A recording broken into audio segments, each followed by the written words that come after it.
Test 4. You will hear a number of different recordings and you will have to answer questions on what you hear. There will be time for you to read the instructions and questions, and you will have a chance to check your work. All the recordings will be played once only. The test is in 4 sections. At the end of the test, you will be given 10 minutes to transfer your answers to an answer sheet. Now turn to Section 1. Section 1. You will hear a woman inquiring about a job vacancy. First, you have some time to look at questions 1 to 4.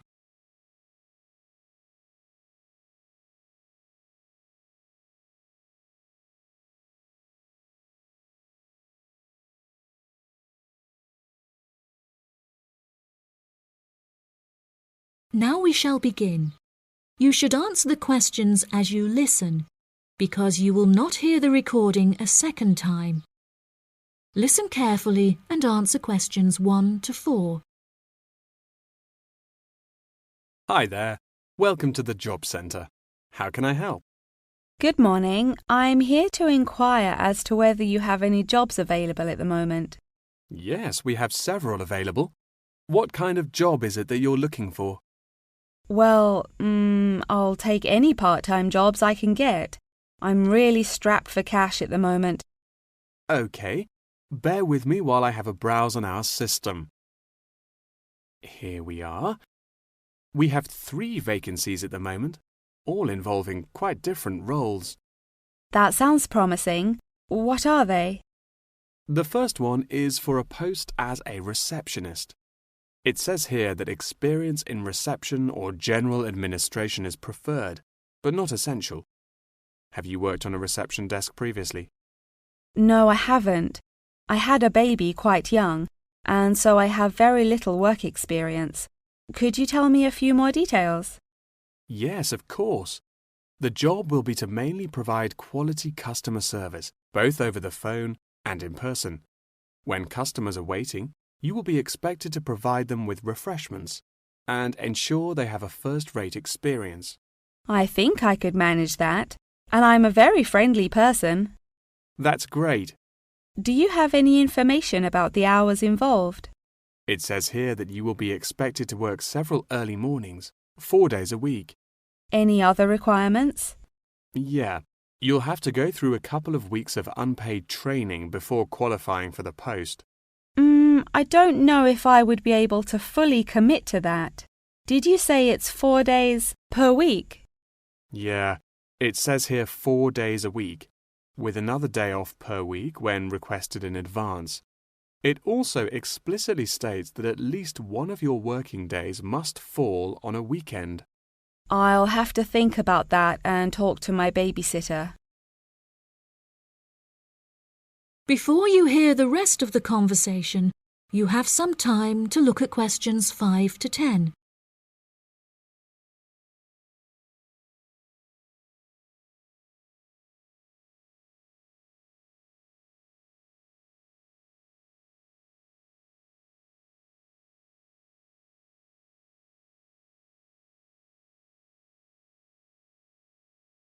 Now listen and answer questions 5 to 10. Are there any other roles beginning later in the day? Yes, there's an advertisement here for a driver. It says you'll need a clean and valid UK driver's licence, with absolutely no exception. No problems there. I passed my test first time and have never received any points. It also explicitly states that you must be over 25 and have been driving for at least 6 years. That sounds quite exciting. Is there any more information? Yep, it says here that working hours are flexible and the employers are happy to work within your personal schedule since they employ multiple drivers. That's great. The employers ask for a commitment to either mornings 5 days per week, evenings 5 days per week, or 3 full working days per week. I'm sure I can handle all that without a problem. As well as driving the employers to and from work, They will ask you to perform various duties on their behalf, such as collecting the grocery shopping and picking their children up from school. Do they need me to work a day on the weekend as well? No, it says here that they only require you to work on weekdays, not weekends. That sounds interesting. OK, there's only one more left, another customer service related post. It looks like it requires you to work short hours, quite late at night, so it might not be suitable for you. Do you want to hear about it anyway? Yeah, can't do any harm. OK, so it's a post for a cashier in a cinema in the centre of town. I'm sure you've been to the cinema a few times, so you can guess what kind of role it would be. They're quite short and late shifts, between 5:30 and 10:30 most nights, with slightly longer shifts on Friday and Saturday nights. Can you tell me what the job involves? Yes, sure.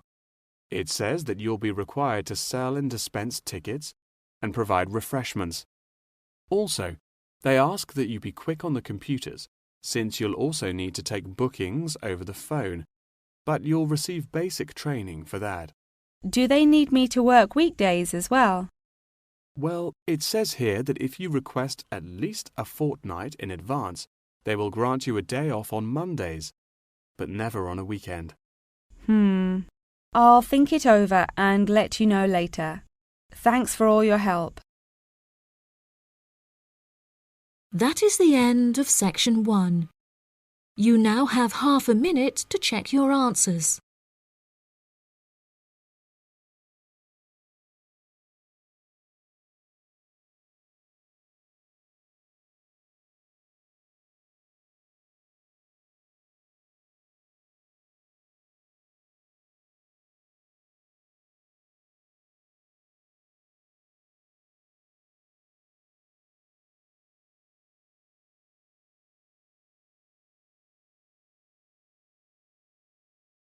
Now turn to section 2.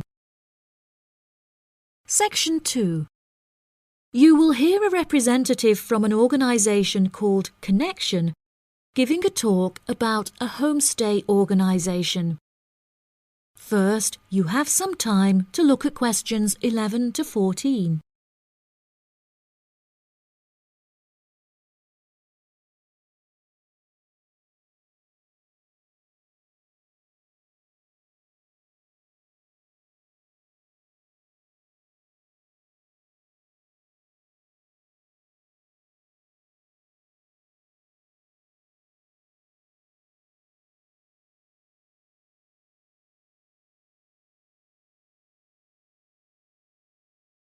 Now listen carefully and answer questions 11 to 14. Thank you all for coming to my talk this evening. It's nice to see so many people in the audience. For those of you who don't know very much about Connection, let me start by giving you some background information about it. Connection is a British organisation that facilitates homestays all over the globe.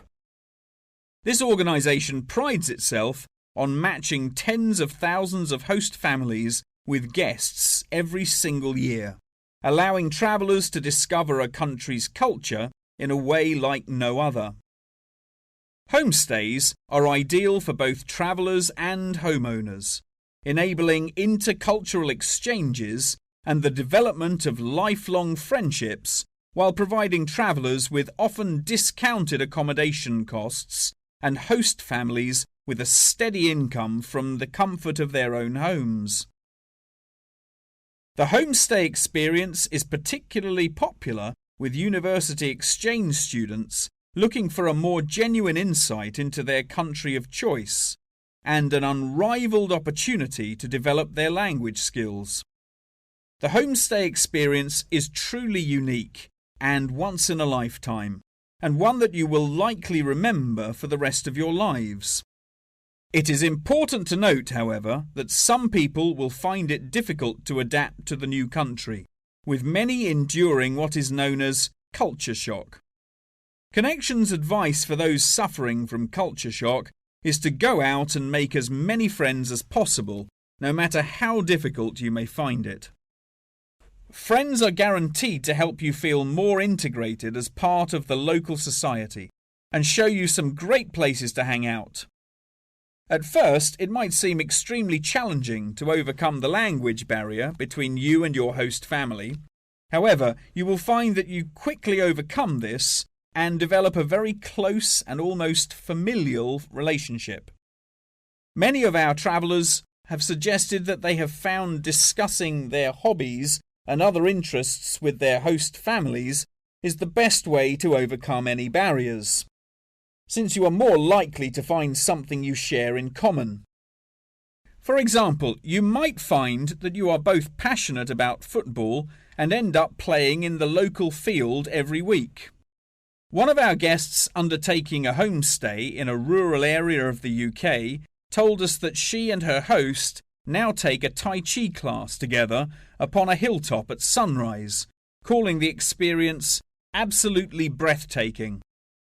After the first few weeks, you will find your understanding of the people around you and their culture deepens by leaps and bounds, and you will soon become one of the locals.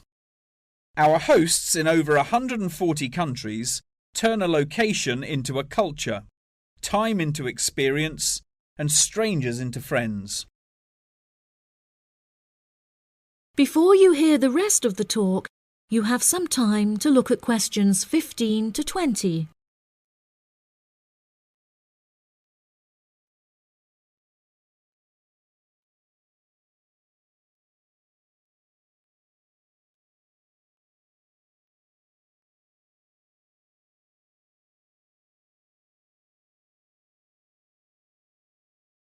Now listen and answer questions 15 to 20.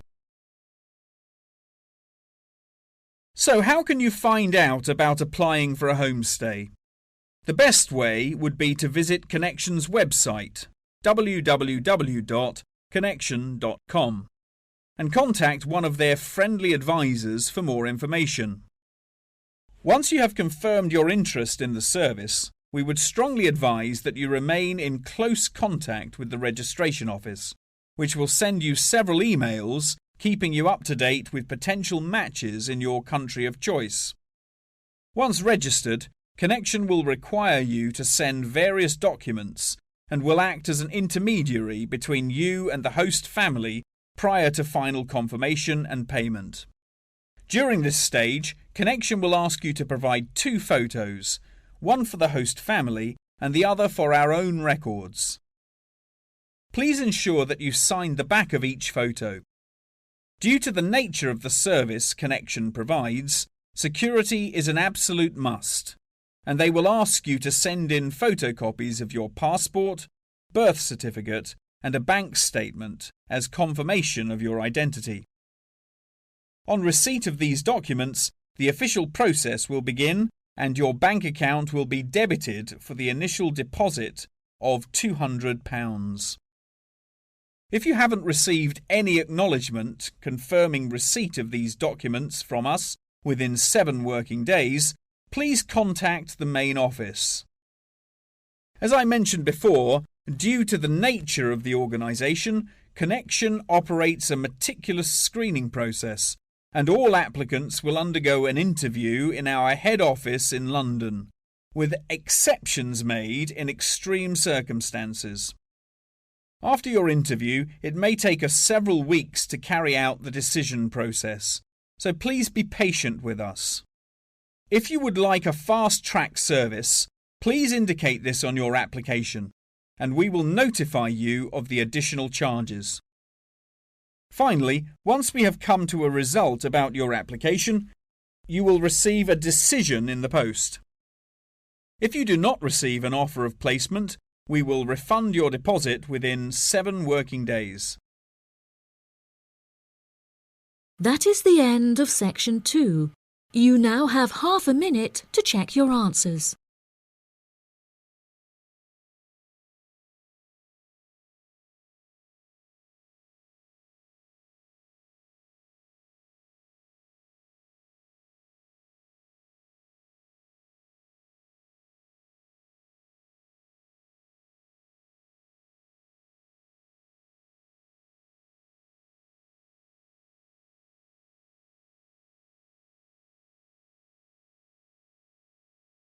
Now turn to Section 3.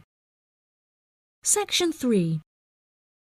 You will hear a conversation between two students and their professor discussing an essay.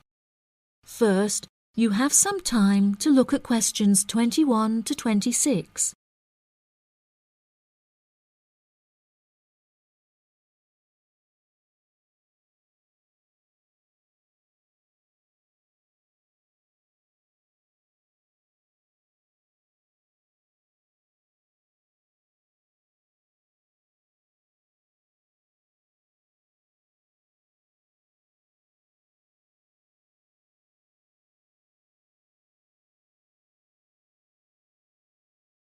Now listen carefully and answer questions 21 to 26. For next week, I'd like you to undertake a piece of research in preparation for writing your final essay. In order to gain top marks, you must include a range of primary, secondary, and tertiary sources. Are there any questions? Yes, Professor, I have a question. We haven't yet covered how to undertake this sort of research in much depth, and I'm a little unsure of what you want us to do.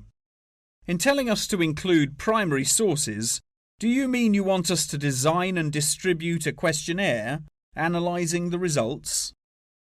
You could design a questionnaire, but you'll soon find that distributing a questionnaire on such a large scale is somewhat troublesome. We couldn't possibly expect you to do it effectively as an individual university student without the necessary resources. No, ideally, I would like you to form 1 or 2 focus groups and interview them. This will provide you with a more qualitative approach. If your strengths lie in mathematics, please by all means take a more quantitative approach, but this will be more strenuous and time-consuming and isn't entirely necessary for the purpose of this study. Professor, you haven't told us what our project is about. Do we get to choose our own topic based on the previous study? No, I'm afraid not. This will be a strictly Australian study. However, you can choose which angle you'd like to take, so long as it remains within the realm of anthropology. Does anyone have any questions specifically about the formation of the focus groups? I'd had several emails about this, and I'd like to address it now. My study is related to growing up in Australia and the question of nature versus nurture. I've gathered more than 200 school children who would be happy to participate in a focus group. Do you think we'll need to include that many participants in a focus group? Blimey, Douglas, well done for finding that many willing children. But you definitely don't need that many for the study you're going to undertake. I'd say you need no more than 5 children per group, and no more than 3 groups, so 15 children altogether. You definitely need to control the group size in order to generate a meaningful dialogue. OK, if it's useful, I'll try and do it. I appreciate your enthusiasm for the project, but there are plenty of different ways to gather data. And I'm sure that if you look hard enough, you'll find someone who has conducted almost the exact same research in the past. My advice for you is don't be too ambitious and try to include as much information about various people or sectors. For those who haven't ever collected original data before, what do you suggest we do? I would suggest that you read accounts from other people who have undertaken such research to see what advice they can give. I would also encourage you to read Chapter 8 in the course textbook, which should give you a good introduction to collecting data. Moreover, you should try to practice using the data table provided in your course handbook. By now, you should have read at least 6 or 7 books giving quite detailed instruction on how to go about collecting data. Professor, I don't know about everyone else, but I'm having trouble reading the books. I had a really big assignment for another course, and I've been spending all my time on that. Jane, have you read all the books the Professor mentioned? Well, my trouble is getting hold of the books. I've been to the library several times, but all the books are out. Sounds like you should have started borrowing books a bit earlier. Yes, I should have. But I got several ones from my friend a couple of days ago. I just skimmed through them and don't remember a lot of the information. Before you hear the rest of the conversation, you have some time to look at questions 27 to 30.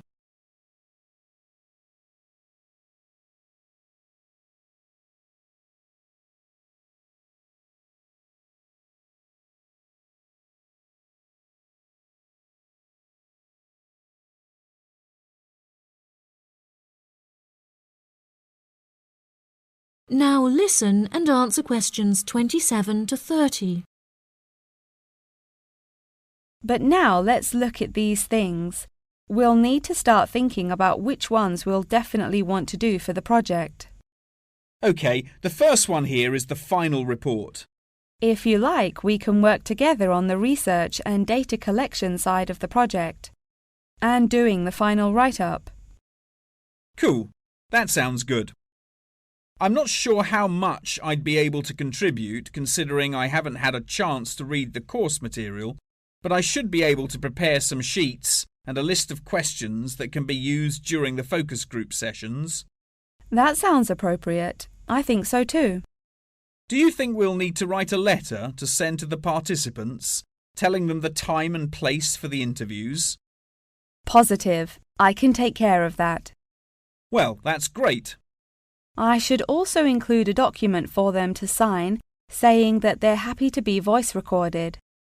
Oh yes, of course, I forgot about the transcript. That'll likely be a big job, so let's do half each. I'll do one of the groups and you can do the other, OK?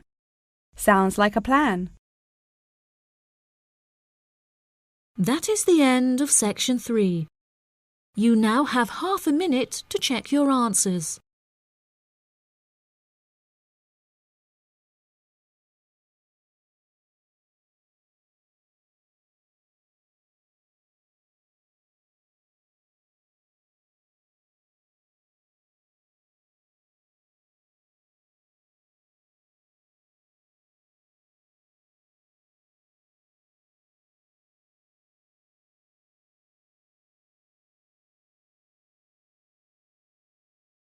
Now turn to section 4. Section 4. You will hear a talk on the research of the graphical symbol. First, you have some time to look at questions 31 to 40.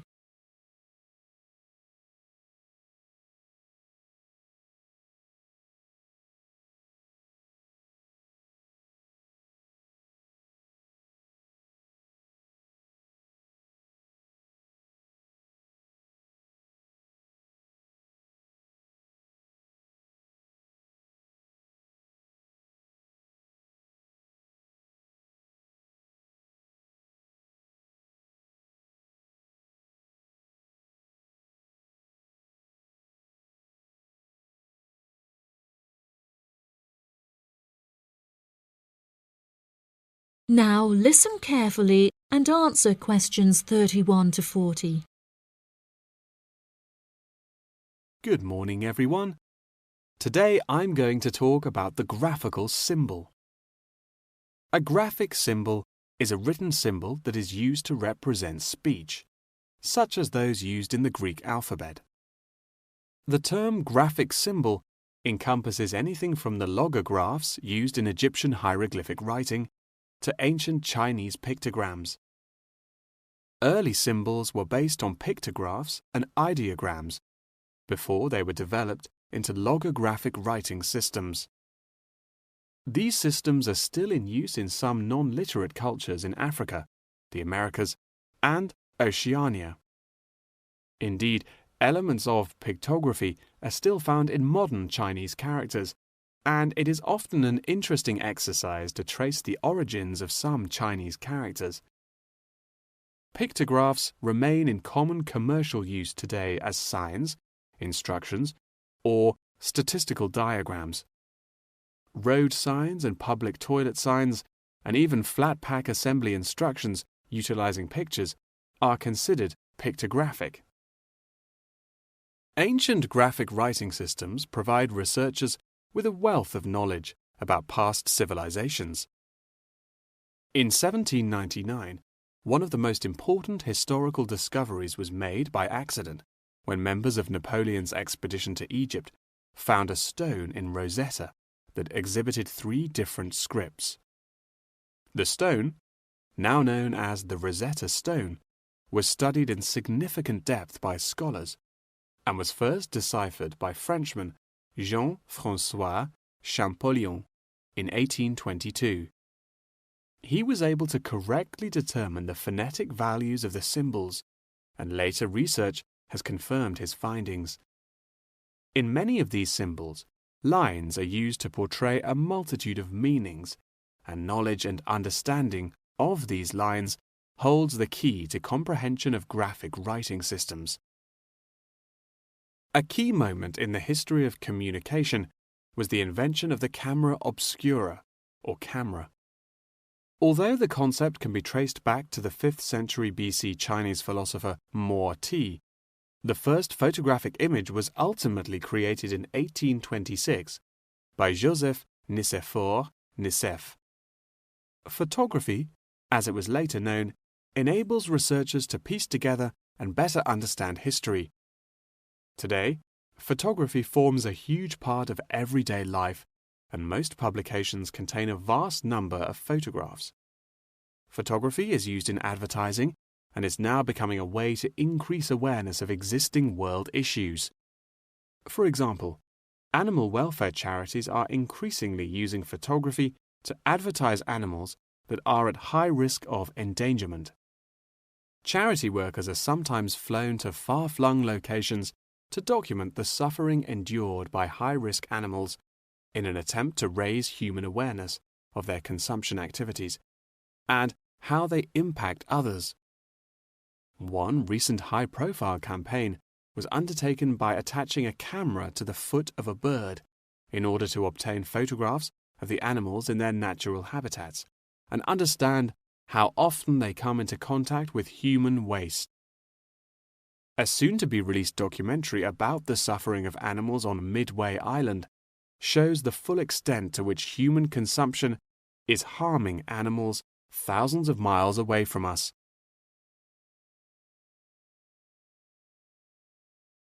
As photography continues to progress, with the use of drones now becoming somewhat commonplace, we should expect more and more objects to be included in the future, expanding the horizon of photography ever further. Indeed, the downward pressure on traditional media prices means that media companies are being forced to get creative on how to make a profit. Many have found that the answer to this lies in advertising, and companies are now willing to devote a large portion of their budgets to advertising in newspapers. By the same token, marketing has become an essential part of a company's business model, often meaning the success or failure of a company. As a result, much time and money has been pumped into the development of effective branding, with attractive packaging playing a large role in this. However, many governments are now seen to be cracking down on marketing and packaging in an attempt to protect consumers from being misled. In particular, tobacco companies are now subject to ever-increasing regulation. For example, in the United Kingdom, legislation is soon to pass preventing any form of branding or differentiation on cigarette packaging in efforts to curb the harmful effects of smoking. Finally, one must not forget the fundamental role that graphic writing systems have had to play in mathematics. Graphs, icons, and diagrams often form the very basis of these branches of academia. Indeed, one needs to look no further than chemistry's periodic table to see a perfect example of graphic writing systems in use today. That is the end of section 4.